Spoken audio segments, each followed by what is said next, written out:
আসসালামু আলাইকুম। Advanced learning একাডেমির পক্ষ থেকে সবাইকে জানাই অনেক অনেক শুভেচ্ছা ও অভিনন্দন। সুপ্রিয় অষ্টম শ্রেণীর শিক্ষার্থীরা, আজ সমাধান করব তোমাদের গণিত বইয়ের অনুশীলনী 11 অর্থাৎ তথ্য ও উপাত্ত। এই অনুশীলনীর আজ আমরা সমাধান করব নমুনা প্রশ্ন, বহু নির্বাচনী প্রশ্ন। দেখো, এটা দেওয়া আছে তোমাদের গণিত বইয়ের পৃষ্ঠা 173। দেখো, নমুনা প্রশ্ন, বহু নির্বাচনী প্রশ্ন। তো এটা 173ও দেওয়া আছে, আবার 174 দেওয়া আছে। তো আজ আমরা এই সবগুলো অঙ্কই সমাধান করব। শুরুতে আমরা 1 নং প্রশ্নটি সমাধান করব। 1 নং প্রশ্নে দেওয়া আছে যে 8, 12, 16, 17, 20 সংখ্যাগুলোর গড় কত। তো গড় নির্ণয় করার জন্য আমরা কি করব? সংখ্যাগুলো যোগ করব। তো আমরা লিখব যে সংখ্যাগুলোর যোগফল। তো আমরা লিখব যে সংখ্যাগুলোর যোগফল। তো এখানে 8, 12, 16, 17, 20 সবগুলো আমরা যদি যোগ করি তাহলে হবে 73। তো মোট সংখ্যা কয়টি?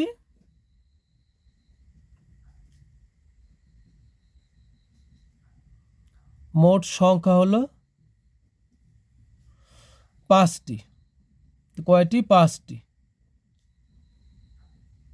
সুতরাং গড়, তো সুতরাং হবে কি গড় হলো, তাহলে এই মোট যোগফল হলো 73 আর মোট সংখ্যা হলো 5টি। তো 5 দ্বারা ভাগ করলে আমরা ডাইরেক্ট এটা ক্যালকুলেটরে ভাগ করতে পারি, সমস্যা নেই।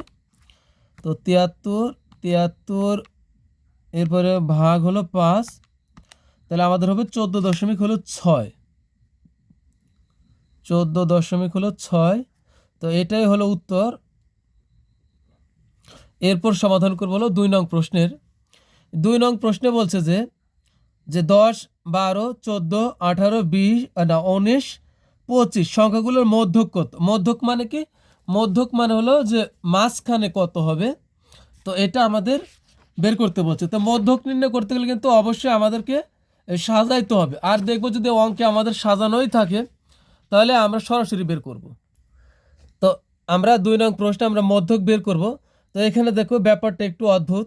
এখানে দেখো আমাদের ছোট থেকে বড় সাজানোই আছে। আমাদের মনে রাখতে হবে মধ্যক যদি আমরা বের করতে চাই তাহলে অবশ্যই কিন্তু ছোট থেকে বড় আমাদের সাজাতে হবে। তো এখানে দেখো আমাদের 10, 12, 14, 18, 19, 25। তো এটা কিন্তু আমাদের ছোট থেকে বড় সাজানোই আছে। তা আমরা এখন মধ্যক বের করব কিভাবে? তোমরা একটু মনোযোগ দিয়ে শোনো। দেখবে যে উপাত্ত মোট কয়টা আছে বা সংখ্যা 1, 2, 3, 4, 5, 6টা আছে। যদি জোর হয় তাহলে তোমরা এটা করবে। জোরের কিন্তু একটু জটিল সূত্র আছে, তোমরা জটিলে যাবে না। আমি সহজভাবে তোমাদেরকে যেটা বলি তোমরা সেটা করবে। যদি জোর হয় তাহলে তোমরা এইভাবে করবে। কয়টা আছে? 1, 2, 3, 4, 5, 6টা আছে। মোট সংখ্যা কয়টি? 6টি। এগুলোকে তুমি উপাত্ত বলতে পারো। তো উপাত্ত মোট কয়টা? 6টা। উপাত্ত বলো আর সংখ্যা বলো, 6টা আছে। তো কি করবা? 6টা থেকে 2টা বিয়োগ করবা। তো 6 থেকে 2 বিয়োগ করো, তাহলে কত হলো? 4। এখন এই 4কে তুমি 2 দ্বারা ভাগ করো, তাহলে কত হবে? 2 দ্বারা 4কে ভাগ করলে হবে 2 দুগুণ 4। তার মানে তুমি কত পেলা? 2। এখন তুমি এই 2 কি করবা? এই প্রথম থেকে 2টা সংখ্যা বাদ দিবা। 1, 2, তাহলে 2 ঘর পরে গেলা, 2 সংখ্যা পরে। শেষের থেকে তুমি আসবা আবার 1, 2, এই 2 ঘর 2 সংখ্যা পার হয়ে তুমি বাম দিকে আসবা। তাহলে মাঝখানে কত থাকলো? 14 আর 18। এটা হলো শুধুমাত্র জোরের বেলায়। যদি ধরো তোমার সংখ্যা বা উপাত্ত মোট আছে 10টা, কথা মনে রাখবে এখানে আছে 6টা, কোনো অঙ্কে ধরো যে আছে 10টা, তখন তুমি কি করবা? এই 10 থেকে তুমি 2 বিয়োগ করবা, তাহলে কত হলো? 8। এখন এই 8কে তুমি 2 দ্বারা ভাগ করবা, 4 দুগুণ হবে 8। তাহলে তুমি প্রথম দিক থেকে 1, 2, 3, 4টা গুণবা, সংখ্যা গুণে একটা বাউন্ডারি দিবা, আবার পিছন থেকে শেষের দিক থেকে আবার 4টা সংখ্যা গুণে এদিকে বাউন্ডারি দিবা। তাই মাঝখানে যে 2টা থাকবে ওই 2টা যোগ করে 2 দ্বারা ভাগ করবা। তো এখানে আমরা জোর, এটা আমি কিন্তু জোরের বেলায় বলতেছি, বেজোরের যখন আসবে তখন বেজোরের কি নিয়ম সেটা বলবো। তো এখন দেখো মধ্যক হবে তাহলে কত? মাঝখানে তাহলে কত? 14 আর 18 পেয়েছি আমরা। তাহলে 14 আর 18 আমরা যোগ করে দিব।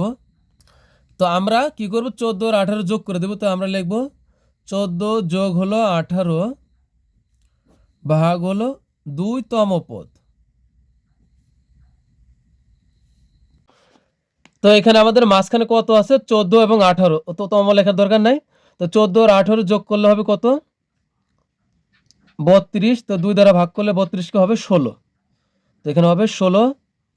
তো 16ই হলো আমাদের মধ্যক। দেখো এখানে 14 আর 18 এর মধ্যবর্তী হলো 16। তো 16ই হবে আমাদের উত্তর। এটা হলো আমাদের মধ্যক। এরপর দেখো 3 নং প্রশ্নে কি বলছে। 3 নং প্রশ্নে বলছে যে 6, 12, 7, 12, 11, 12, 11, 7, 11 এর প্রচুরক কোনটি? প্রচুরক মানে হলো কি? প্রচুর পরিমাণে, বেশি পরিমাণে। হ্যাঁ, প্রচুর মানে তো বোঝো বেশি। তো এখানে কোন সংখ্যাটি বা কোন উপাত্তটি? এই প্রত্যেকটাকে কিন্তু আমরা এক একটি উপাত্ত বলতে পারি, অথবা তুমি এটাকে সংখ্যা বলতে পারো। তো কোন সংখ্যাটি সবচেয়ে বেশি বার আছে? দেখো, ও প্রচুরক কিন্তু একটা সংখ্যা হইতে পারে, দুইটা সংখ্যা হইতে পারে। তো এখানে দেখো এই 12 আছে কয়বার? তো দেখো 12 আছে এখানে একবার, দুইবার, হলো তিনবার। আবার দেখো হলো 11 আছে একবার, দুইবার, তিনবার। অর্থাৎ এখানে আমরা লিখব কি? এখানে এখানে 11 ও 12 উভয়ই উপাত্তই। তো আমরা লিখব যে এখানে 11 ও 12 উভয়ই সর্বোচ্চ, অথবা তুমি তোমার মতো করে লিখতে পারো যে এখানে 11 এবং 12 উভয় সংখ্যাটি সর্বোচ্চ 3 বার করে আছে, 3 বার করে আছে, তাই প্রচুরক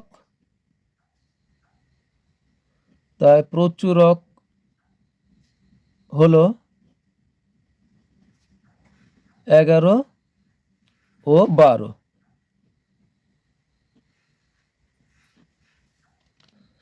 তাহলে আমরা টিক চিহ্ন দেব কোনটাতে? 11 ও 12, অর্থাৎ খ নঙে টিক দিব। তো এর আগে আমাদের 2 নঙে কি ছিল? 16 পেয়েছিলাম আমরা, হলো কি গ মধ্যক। তো এখানে আমাদের উত্তর হবে হয়তো কি গ নং, এটা আমরা টিক দেই নাই। পরে 1 নঙে আমরা পেয়েছিলাম কত?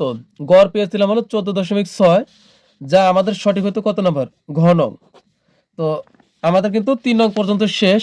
এখন আমরা পরের প্রশ্নে চলে যাব। পরের প্রশ্নে দেখে দেওয়া আছে, নিচে তোমাদের শ্রেণীর 40 জন শিক্ষার্থীর গণিতে প্রাপ্ত নম্বরের গণসংখ্যা নিবেশন সারণী দেওয়া হলো। এই যে এই ছকটা দেখতেছো, এটার নাম হলো গণসংখ্যা নিবেশন সারণী। তো এই সারণীর আলোকে 4 ও 5 নম্বর প্রশ্নের উত্তর দাও। 4 নম্বর প্রশ্নে বলছে যে উপাত্তগুলোর শ্রেণী ব্যাপ্তি কোনটি? শ্রেণী ব্যাপ্তি যে কথা, শ্রেণী ব্যবধান ঠিক একই কথা। শ্রেণী ব্যবধান বলতে এই যে এখানে দেখো যে 41 থেকে 55 পর্যন্ত এর মাঝখানে কত আছে, হিসাব করলে কত বের হয়, এটা হলো তোমার ব্যাপ্তি বা ব্যবধান। তো এটা মনে রাখবে। এখানে ধরো যে দেওয়া আছে 41 থেকে 55, তাহলে তুমি এই 41 থেকে গণনা শুরু করবে। আমরা যেমন হিসাব করি, এই যদি বলি তোমাকে 5 এর পর থেকে গুনতে, 5 এর পর থেকে গুনলে আমরা 6 থেকে শুরু করি। আমরা কিন্তু এই উপাত্তের অঙ্কের বেলা এরকম করবে না। উপাত্তের অঙ্কের বেলা আমরা কি করব? যত দেওয়া থাকবে ঠিক তত থেকে গণনা শুরু করব। 41 থেকে 55, তো আমরা গুনবো হলো 41 থেকে গণনা শুরু করব। 41 এর পর 42 থেকে কিন্তু গণনা শুরু করলে ভুল হবে। তো এখানে আছে 41, তো আমরা 41 থেকে গুনবো। তুমি 41 থেকে যদি হাতেও গুনো, 41 থেকে 55 পর্যন্ত যদি গুনো, তাহলে তুমি পাবে হলো 15। তাহলে এটা হবে আমাদের শ্রেণী ব্যাপ্তি বা শ্রেণী ব্যবধানও থাকতে পারে তোমার লেখা। তো শ্রেণী ব্যাপ্তি যে কথা, শ্রেণী ব্যবধান একই কথা, এখানে হবে 15। তো অথবা তুমি যদি জটিল ভাবে দেখো, তাহলে তোমার কিন্তু আবার এভাবে করতে হবে। তাহলে তুমি এটাও করতে পারো। তো 55 থেকে 41 বিয়োগ করবে। হ্যাঁ, 55 থেকে যদি 41 বিয়োগ করো তাহলে হবে 14। 55 থেকে 41 বিয়োগ করবো, তার সাথে আবার 1 যোগ করবো। তো 55 থেকে 41 বিয়োগ করলে হবে 14, তার সাথে 1 যোগ করলে হবে 15। যদি এভাবে বের করো তাও হবে। অথবা সহজভাবে যেটা এখানে এখানে ঘরে দেখবে কত থেকে শুরু, তত থেকে শুরু করে যত আছে তত পর্যন্ত গুনবা। তো ৪১ থেকে ৫৫ পর্যন্ত তুমি ৪১ সহই গুনবা। তাহলে হবে ১৫। তাহলে এটাই আমাদের ঘ নং হবে সঠিক ১৫। আমাদের সর্বশেষ ৫ নং প্রশ্নে বলছে যে দ্বিতীয় শ্রেণীর মধ্যমান কত? তো দ্বিতীয় শ্রেণী বলতে এখানে কাকে বোঝাইছে? তো দেখো এটা হলো আমাদের যে সারণী। তো এখানে দ্বিতীয় শ্রেণী বলতে এটা হলো প্রথম শ্রেণী, হ্যাঁ? আর এটা হলো দ্বিতীয় শ্রেণী। তো দ্বিতীয় শ্রেণী হলো এই যে এটা ৫৬ থেকে ৭০। তুমি উপরের লাইন দিয়ে যাবে দ্বিতীয়টাতে। ৫৬ থেকে ৭০ অর্থাৎ ৫৬ থেকে ৭০ এর মধ্যমান মানে এর মধ্যবর্তী, হ্যাঁ? এর মাঝখানে কত হবে? ৫৬ থেকে ৭০। তো এটা বের করতে হলে কি করতে হবে আমাদের? এই ৫৬ আর ৭০ সরাসরি আমরা যোগ করব, হ্যাঁ? তাহলে আমরা এই ৫৬ যোগ হবে ৭০ যোগ করলে হবে ১২৬। তো ১২৬ কে আমরা আবার ২ দিয়ে ভাগ করব। কোনো কিছুকে ২ দ্বারা ভাগ করলে কিন্তু মাঝখানে কত এটা বের হয়ে আসে। তো ১২৬ কে আমরা ২ দ্বারা ভাগ করলে হবে ৬৩। তো আবার খেয়াল করো, তোমাকে বলছে দ্বিতীয় শ্রেণী। এই যে এটা হবে, এটা প্রথম শ্রেণী, এটা হবে দ্বিতীয় শ্রেণী। তোমাকে যদি বলতো তৃতীয় শ্রেণী তাহলে কিন্তু এখানে যেতে হতো। তো দ্বিতীয় শ্রেণীর মধ্যমান কত? তো দ্বিতীয় শ্রেণীর মধ্যমান বের করার নিয়ম হলো এটার সাথে এটা ডাইরেক্ট যোগ করবো। তো ৫৬ আর ৭০ যোগ করলে হবে ১২৬। ১২৬ কে আবার ২ দ্বারা ভাগ করলে যা পাওয়া যাবে এটা হবে তার মধ্যবর্তী বা মাঝখানে। তাহলে হচ্ছে ৬৩। যেহেতু ১২৬ কে ২ দ্বারা ভাগ করলে হবে ৬৩। তার মানে আমাদের উত্তর, সঠিক উত্তর হলো খ নং হলো 63। তো প্রিয় শিক্ষার্থীরা, আমাদের কিন্তু সবগুলো অঙ্ক সমাধান হয়ে গেল। তো পরবর্তী ক্লাসে আমরা সমাধান করব হলো, তোমাদেরকে বলেই রাখি যে পরবর্তী ক্লাস এই যে আজকে আমরা কিন্তু এই ৫ পর্যন্ত সমাধান করছি। তো পরবর্তী ক্লাসে ইনশাআল্লাহ আমরা সৃজনশীল যে ৬ আছে আমরা এটা সমাধান করব। তো পরবর্তী ক্লাস দেখার আমন্ত্রণ জানিয়ে তোমাদের কাছ থেকে বিদায় নিচ্ছি। সবাই ভালো থাকবে, অনেক ভালো। আল্লাহ হাফেজ।